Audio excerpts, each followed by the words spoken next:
Sure.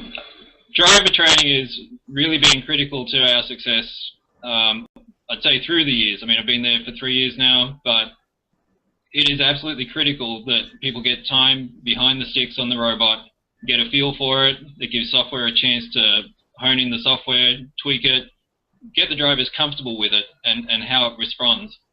And just being able to practice out the strategy as much as you can if you have enough space. But it is probably the #1 thing that we push for between build season ending and our first competition. All right, Jerry, do you have any notes on driver training and the importance of it? A lot of these robots, you can build a pretty complex robot. So I mean, the controls is pretty important part of it. It's kind of like flying a helicopter with a remote control helicopter. You get one the first day, it's not very easy to fly. You gotta take your time, get your drivers used to it, get them so they're really comfortable, and then they can fly around that field like it's nothing. So how do you? Go ahead, Steve. That's especially important if you have new drivers. We had one driver for 4 years straight. He was a senior last year. He's graduated. Now we have to break in new drivers. So it's really important that they get time behind the controls ahead of competition. A lot of teams that I've been on, they usually try to get some form of base chassis up and running, because I mean everybody's trying to build their entire robot right now, and it's kind of hard, sometimes very difficult if you don't have very many resources to get something moving. But if your controls and electronics team can at least get something out on the field, at least to drive around and on carpet anywhere, and get your joysticks and controls close to what you're used to, it helps a lot. Really trying to get something running as quick as possible in the first 2 weeks, just so that software can start getting a move, people can start trying it out, see what happens. And you're right, the robots get really, really complex really fast. So if you can start with something and then build on it and add to the controls, that helps a lot too, instead of hitting the last week and having everything and then trying to bring it all together. So if you can add to it gradually, that really helps too. So you were saying that robots get more and more complex as you go further in build season. I guess it's particularly important both at competition and when it's coming up to the final stages of robot build that your team needs to have a procedure for when something goes wrong. So Steve, when something goes wrong in your robot, when something breaks, either at competition or in the last few hours of building your robot, what procedure does the team follow, or what procedure should it follow? Definitely not panic.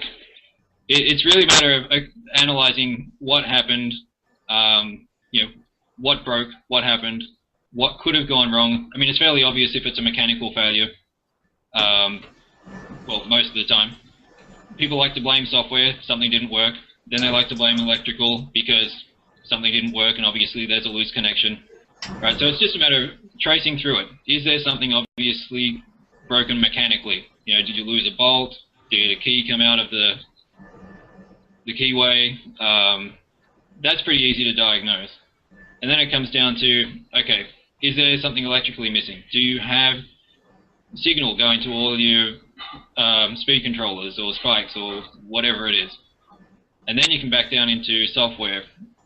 Usually software is the last one. If nothing's changed, then how did something suddenly go wrong?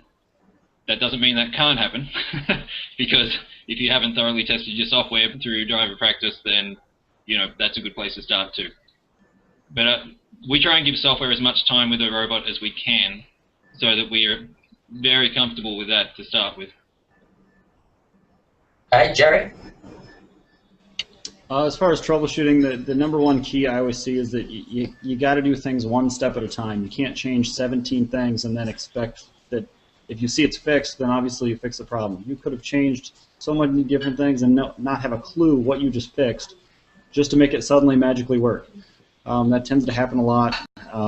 Just bumping a wire and making it re-plug in could have actually been what solved it, and you just changed all this other stuff, which could cause other problems later. But yeah, just like he said, it's usually you kind of work your way down, try to find the easiest things, look at the easiest things first. We can go with very general analogy: is your robot powered on? That's usually step #1, right? I mean, and you just go from the easiest thing to the hardest thing, and you just step one step at a time. So one of the steps. Go ahead, Steve. I just wanted to back up that with the one thing we do is, unless there is something obviously mechanically broken, we tend to start with electrical, right? Because that we can isolate and test one thing at a time, like Jerry was saying. And we'll just plug it in, and we'll try it out. We'll enable it, make sure we've got all connections. Try that function, you know, push the button to activate whatever mechanism it is. See how that goes. But before we let mechanical in to try and change things or fix things, we'll start with electrical.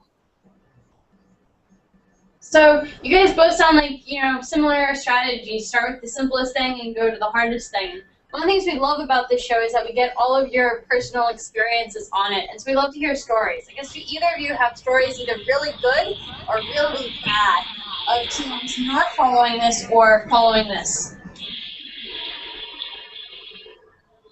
I have a few. I'm just going to pick the best ones. I will say, this is something that happened to us last year at Midwest. We spent all of Thursday and Friday battling with issues with our drive. This is our first regional for the year, and the robot just wasn't behaving right. We'd lose power to one side or not get as much power to one side. So we were tracing through, we were changing our PWM cables, we were changing Victors out. We'd occasionally not get signal, then we'd get signal back. It would happen on different sides of the robot. And then we had Saturday morning one really good match, and we realized we had tied PWM cables down near the sidecar to, you know, we lifted them up instead of down with all the others. And once we sort of wiggled them around a bit, we discovered that actually the PWM connection inside the sidecar was faulty. So after 2 days, we found that we had to switch out the whole sidecar. And when we got it back to the workshop, we took the back off, ran a continuity test, and found that there was actually bad solder connections on particular PWM outputs of the sidecar. So I don't want to say don't trust your gear, but just don't rule out the things that you buy off the shelf when you go troubleshooting either. Be prepared to investigate every option. Okay, Jerry, do you have any horror stories, as it were, about your robot? That sidecar, I've heard more horror stories about that sidecar than anything else, to tell you the truth. It is a great piece of equipment when it's working, but it's very hard to tell that it's not working. But yeah, I've heard many teams with that one, 3 day issue. I did have one rookie team that I was helping last year at an event that when they were in the pits, everything would work fine, their communication was fine, drivers, the wheels would turn fine, the driver was working fine, and this kind of goes back to driver training as well, because when we got out to the field, when we started finally after 2 days, what we'd realize is during competition matches, the driver would floor it as fast as they could, and the carpet, along with them trying to turn and flooring it so fast, was actually tripping his Jaguars because they didn't set up the gearboxes with a support, so his gearboxes were torquing, making that chain tighten even more, and then everything was overloading the Jaguars, and the Jaguars would start flashing red. And it took 2.5 days to diagnose that problem, and it was very disheartening to see that it was such a simple issue that we didn't catch, that nobody was able to help figure out until the very end. But it can be simple things, and that was a mechanical one that would just nobody noticed until the very end. Right. Okay. I guess another one I see a lot helping teams is poor electrical connections where they've crimped and soldered, and they've cut through wires. So you have a 10-gauge wire and half of it's cut. So you're not getting the full voltage through or the power through that you'd expect. And equally and more so for the battery leads. So where they've put the connectors on the battery leads to bolt onto the battery, and half of it's missing. Half it's cut through. It might be hanging on by one strand of copper wire. And it's not necessarily rookie teams, but this is something that's, apart from very dangerous with the battery leads, it's not going to give your robot good performance, and you can end up with power dips and all kinds of things because you can't draw the current that you need when you start running, and you lose power. So that's one thing I'd really encourage teams to look at, is their battery connections very, very closely. Okay, now I guess the point of FIRST and FRC is that students learn about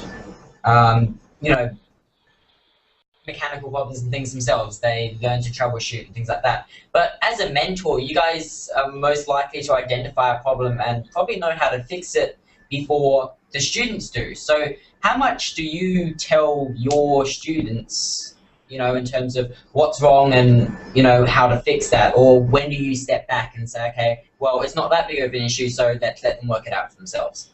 Jerry.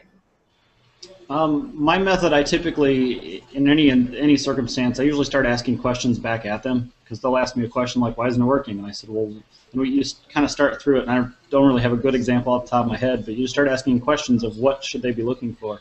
And you kind of let them figure it out as you go through, but you question them so that they're actually answering their own questions. And you kind of get to take a hands-off approach at the same time watching them figure it out on their own.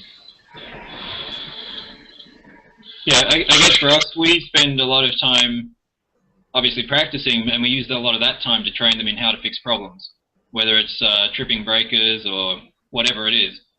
Again, through asking questions like Jerry said, but you have a lot more time when you're just practicing, and that's good for them to get experience. So they'll get a lot of hands-on time there. At a competition, you know, when there's time constraints between matches, like something's wrong and you have 3 matches to go, we'll probably take more of a lead in problem solving, but that doesn't mean the students are any less capable. And by the time they've gone through all our driver training and practice, they're quite capable of fixing pretty much anything, or at least finding, you know, sorting it out, digging to the bottom of it. And really, they just learn a lot through working with us on problems. We may have the answers, but a lot of this stuff is not things we deal with day to day either. So there's a lot of learning in it for us, and we work with our students side by side. And they learn a lot just from working with us and how we work through a problem that's new to us. So when you have one of these problems, how do you quickly help the students identify which area it's in? You know, software, mechanical, electrical. I mean, you talked about going through each one, but sometimes it's a blaringly obvious software problem, and that might be what you normally do last. So how do you walk them through that step of which area is the problem in? Why don't we start with you, Steve? Unless something's fallen off the robot, it's usually not mechanical, or fallen off or bent. We'll then do a quick check with electrical, and at that point, you can sort of narrow it down to software if everything looks okay electrically. As soon as we get back to the pits, and this is something I encourage other teams to do, before we go out for a match, but certainly when we get back from a match, we'll do a quick functional test of the whole robot, every function that it does. We'll get the drivers, make sure we go forward and back and turn, so the wheels are going opposite ways. And so it's just it's a sanity check that everything is working the way you expected it to. If the robot's been on the field and the drivers come back and something's not right and they're saying, you know, I'm trying to turn and it's not, then it's a quick, okay, have we lost a chain? Have we lost victors on one side? If not, why is the software not responding? You know, I think it comes down to how quickly you break it down to its software. We'll still check everything first, because if software is working one match and then something doesn't work, it's unlikely that software has suddenly changed. Okay, Jerry? I agree with that. It's really hard to, I mean, you're not programming your robot to program itself. You're programming your robot to do the same thing over and over and over again and the same expected functions. So really, I mean, I don't know if anybody's read the Einstein report, but that's something where it would be software that was really, really hard to detect. And I mean, and I don't blame them at all whatsoever for how that happened and how it was hard to find, because that was not an expected issue. And when you get down to where it's software like that, look how long it took to figure out what it was. It's really hard when it gets down to software, and it's really the software that's the problem. Okay, so what's the best way the team should approach a software bug? Steve? Oh, that's a big question. Really, I mean, if you have software people that are working on software, you know, off in the stands and maybe applying updates as you go through the days, it really comes down to, do you have decent software control at the event? You know, are you running a local source code repository where you can track changes or back out changes? And it's a matter of keeping in touch with them. As much as you have mechanical and electrical in the pits, you need someone from software there as well.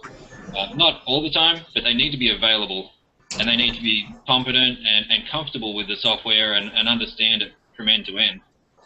If you have, say, configuration files that you may update because you want to tweak parameters for it, you want to make sure that they haven't decided that between matches was a good idea to update a config file while you weren't looking because they thought it would work better, right? So you got to keep in touch with software and just make sure that everything is how you thought it was last time it went on the field. Right, but I would suggest that if you have software people handy at the event or they're working on it, that they definitely have some sort of local source control that they can use to keep track of the changes they make through the day. One of the quickest ways to see if it's your software versus default driver mode, I guess, is the default robot code you get from FIRST or that you can get from WPI. If you really think it's a software problem, you throw in that software or the original driver's code, and that should have the same expected effects. There's been no changes to that, so it should do exactly what you expect it to do. If you put your code back in and it starts doing the same thing again, there's something going on. It's hard to diagnose why or where sometimes. Like if you had a function where it was looking for some switch that had to always be giving a signal, and this is no longer giving a signal, and that's causing an error. It may not actually report the error, but you may not have the right error trapping for that signal not being there anymore, and that's actually causing an issue. So yeah, it's like Steve said, it's good to have the software guys keep telling everybody what's going on and what to expect. Because if they change something and it's something all of a sudden not expected, who do you talk to? It's hard to diagnose when you're not communicating. Yeah. How do you Go ahead, Steve. So I was going to say that one of the best ways to head that off is not just give software the most time they can with the robot, because they always think they need the robot to start software. Give them a setup where they can write software and test things out. If it's just a board with the Stereo and a speed controller and a spike, so that they can test some functionality before they even get it there. The more time they have with the software and writing software and testing that software on something that gives them a responsive output, the less likely you are to encounter bugs later on.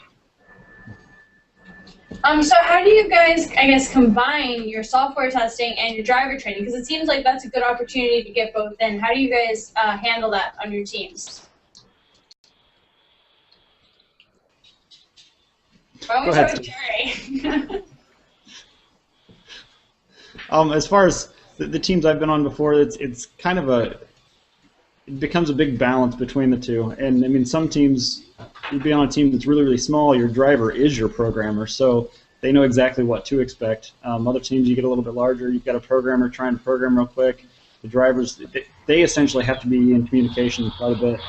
And the programmer has to tell the driver what to expect, and then the driver has to be able to, in turn, go back to the programmer and say, this is what's going on. It's kind of like a pit crew at a NASCAR event. I mean, you've got your driver out there that knows how to drive, but your pit crew just worked on the car and changed a left wing or something like that. Sorry to give the Southern NASCAR reference there, but now I really should have my hat on. But other than that, if the driver doesn't expect the change and feels this weird wobble in the car and doesn't report it either, how does anybody know what to fix? Yeah, so for us, it's a matter of software is there while we practice. Okay, so they're talking to the drivers. The drivers will practice for half an hour. If something's not going right, they'll talk to software if they need something adjusted. Right? Then software can go off, make some changes, we'll deploy new code, and they can keep practicing. So really, it's a combined effort. It's practicing mixed in with getting the software to a point where the drivers are comfortable with it. It's responding as it should. The buttons are acting as they should. No crazy things are happening, like pistons are popping up when they press, some other button. So it really is just working hand in hand with software at that point. Steve, you mentioned continuity testing. How do you approach an electrical problem? Ask you all the hard ones. That's a broad question. So I mean, our best tool is the multimeter and the blinking lights on stuff. If your robot is enabled and you don't have solid lights on all your speed controllers, certainly we use the Victors, so I'll go by that. Right? If all the lights aren't solid, you're not getting a signal. So then it's, why aren't I getting a signal? Undoubtedly, one end is not plugged in correctly, and that's easy to do with the Victors. Or something is cut through your PWM cable. Or, you know, it could be something else. Maybe the code is not addressing that anymore. So it's really a matter of just logically going through what are the possible things that can go wrong with any one component. And that amounts to knowing the components pretty well as well. Right? How do they behave? What should I expect to see now?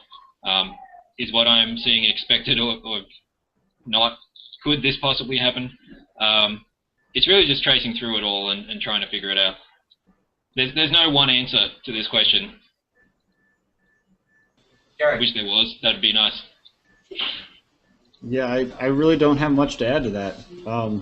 Digital multimeters, DMM is your best tool if you're trying to figure out if there's a connection between 2 points.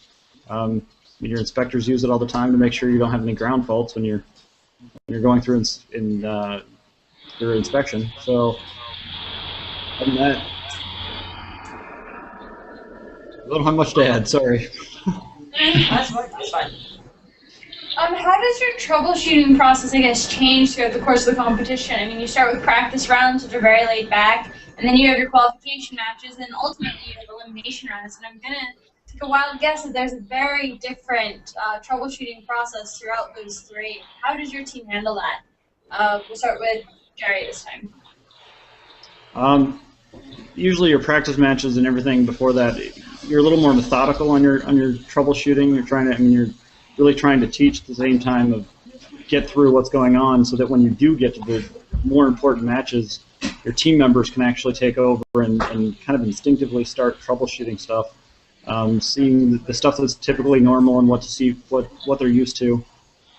You also try to, in the earlier matches, try to pinpoint a lot of troubleshooting that may not even need to happen right now because you don't have a problem yet. But for instance, like your joystick's not working during a match. The F1 key is the magical re-enumerate button for USB joysticks, and if they don't even know about it at all, because you've never had the problem, that may cause a problem, and you're in this panic mode, and I have no control, but everything's connected, that kind of thing. So you try to go through everything during practice matches, even stuff that you're not actually having problems with, and then when you get to later matches, it's really just focusing on what really is the problem. Steve? Yeah, I wouldn't say that our practice matches are any more relaxed than our other matches. We're usually fairly intense the whole time. But I would agree that you are more methodical towards the start. And I'd also say that through the course of a competition, you start to rule a lot of things out in that it's been working, you're pretty happy and comfortable with where the robot's at. So when something does go wrong, at that point you kind of already know that most things have at some point been checked enough times to probably rule them out, and it actually makes finding a problem a bit easier because it's more obvious where it is to start with. Until you have those magical digital sidecar issues. Yep, those two. Alright, so I guess there's a point where, something is worth fixing, something small has gone wrong and you troubleshoot it and, you fix that issue. But, sometimes it's just not worth fixing and just needs to be replaced. How do you know when that is? How do you know to go, okay, look, this is just useless, it's not going to be fixed in time, we, just replace the entire thing? Jerry, how do you go about that? Well, I guess that's kind of a last-minute decision depending on what's going on, because if it's something that is going to take 3 hours to replace, obviously you're not going to replace it. You got to do everything you can just to get the next match, especially if you're in finals. So you're kind of stuck trying to do whatever you can to get going and get moving. So it's really a call of how much time do you have and how long is it going to take to fix. Yeah, it's very much a judgment call at the time. Can you put a fix together that's going to work for the next match if you have to go out right now? What are you going to lose if you do try and fix it now but don't get it done in time? Right? If it's just replace a sidecar, should be relatively quick unless you've buried it. But if you don't get the replacement done, you're not going to make the next match. Right? So it'll come down to the trade-offs as what am I going to lose if we don't repair this right now? You can go out and tie something up with zip ties and have it keep out of the way, or you can try and fix it. Yeah, and sometimes, I mean, if it is like your C-Rio that's down, obviously you have to replace that. It's not going to help if you don't replace that. But the other thing is, lost my train of thought. With the digital sidecar and trying to like replace that, if it's usually it is pretty easy if it's buried in the robot. I kind of had a chuckle on that one because I've seen way too many of them buried way in the robot that you can't find. The other thing that I was going to say is that if you have enough people paying attention to matches, the next match, if you're already way ahead and you really don't need that next match, a lot of teams I've seen decide to replace whatever they need because it's more important for the later matches, not for this next match. So they can swing it either way depending on your whole persona of everything, of your position in the whole regional. Well, I guess going back to one of our other topics for today, driver training, how do you guys go about selecting your drivers, especially when you have a bigger team like Wild saying is? It can be, I'm sure, a lot of students who want to drive. How do you choose who gets to drive and who's going to be a backup for that year? Why don't we start with you, Steve, this time? Sure. We have driver tryouts. We'll set up, we're lucky enough with our sponsor that we have room for a full field. So we actually set up an obstacle course, essentially. And we'll have tryouts, basically a time trial, and we'll give them penalties if they hit something, because we all know that a lot of the games have penalties where if you go over the line, even just slightly, you'll get hit with some sort of point penalty. So we'll take off, we'll add 3 seconds for everything they hit or something, and we'll give them a few runs, we'll get them to go forwards and backwards and all kinds of stuff. And at that point, we'll pick a driver and then we'll start training them. The manipulator's a bit different. It's usually our second best driver because that's our backup. But yeah, we have a lot of people try out. Gary? I'd say every team that I've been on or participated with is pretty much the same idea. Some kind of obstacle course, some kind of penalties for doing things slightly wrong, and yeah, I've heard a lot of the manipulators are a second team. It all depends on. It could also be you could do a whole other test for that one if you had your robot built or have enough of a robot built to be able to do it, because that's sometimes a whole other problem is you don't have a robot to be able to do a test with to find out who the best one is. So you could always do something like RC cars and grab a small RC car with air controls and do time trials just with that. I mean, just something that gets a control in their hands and see who's the best at hand-eye coordination. Okay, so two, very experienced mentors as yourself. You guys obviously have a lot of information stored within you. So, we're finishing up the show now, but I want to get some closing remarks from both of you. Helpful hints and tips you have for teams about troubleshooting or driver training or driver selecting, things like that. So, Jerry, give us a bit of your wisdom. The best thing I can say is never rule out everything. There's always a possibility for something being the cause, even if you believe it's never been the cause for the past 5 years. Your joystick could have just broke, and you just don't realize it. And listen, it almost may seem sometimes that people's ideas or people's thoughts of what the problem is are completely out of realm, but there still could be the possibility that, oh yeah, that could be a thought. So you always kind of want to keep everything in mind of what possible causes could be there, and don't ever really rule them out until you've completely fully tested that issue and moved on. And some of them are really small and you don't need to use it right. You need to figure it out right away, but don't rule it out yet. Steve? My best advice would be to check everything to start with. Okay, if you have time to do it again, you had time to do it right in the first place. The other advice is don't bury everything. Make anything that may ever need to be changed as easily accessible as possible, and quick. Right, coming back to running out of time to change something. Find the best connections you can to put on all your speed controllers, so all you have to do is pull 4 wires and not unscrew anything. Make everything that may be replaceable easy to access. check all your connections. Like I said, with the batteries, if your wire's half broken, that could be a source of problem that you may never find when you're just sitting in the pits. Because it's only when you start driving and it draws so much current that things drop out. So it's all the little things. All the little things add up to a lot, and I would take great care in how you build your robot so that you don't have as many problems to possibly come across later. Right, thank you both very much. Look, that's all we have time for today, so we're going to wrap up now. I'd like to give a huge thank you to both of our guests for coming back. You guys were phenomenal. You did a great job. We also like to have extend a special thanks to everyone who made this possible: FRC Team 3132, the Thunder Down Under, Team 4729, University of New South Wales FRC, and Team 4614, the Purple Monkey Dishwashers, and of course all our viewers. Keep an eye out on our YouTube channel, First Step Live to Air, for snippets from today's show, and we'll be back next week with a great new cast to discuss travel and tournaments. So feel free to send in questions to firstroboticstep@gmail.com or on Twitter, Facebook, or Google Plus using the hashtag OMGMentors. And we hope to see you guys next time. Thank you. Bye.